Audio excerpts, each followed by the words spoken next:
Esse vídeo aqui não vai dar pra ver nada não. Eu botei uma fita isolante, mas onde tem essa fita isolante preta, deixa eu tirar aqui.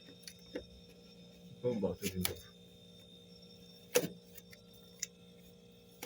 Onde tem essa fita isolante preta, aqui é o motor e aqui é o estufadinho que eu falei. A minha atrás é assim. Tem esse revestimento, esse material aqui. Aí aqui atrás, nesse pedaço aqui, tem até umas espumas saindo. Isso aqui, acredito que é por conta do calor. Aqui tá o motor esquenta muito.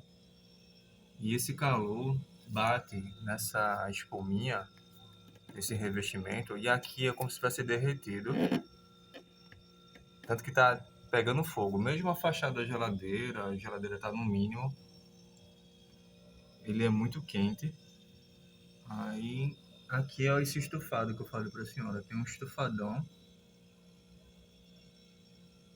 E ele é uma bolotinha. Se botar o dedo, a pessoa sente. Uma bolotinha.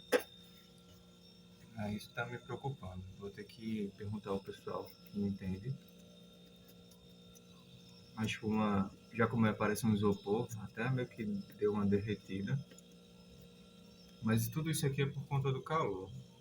Aí isso tá me preocupando. Vou mostrar o vídeo de longe. Dá pra ver que tem uma bolota. Você consegue até enxergar uma bolotinha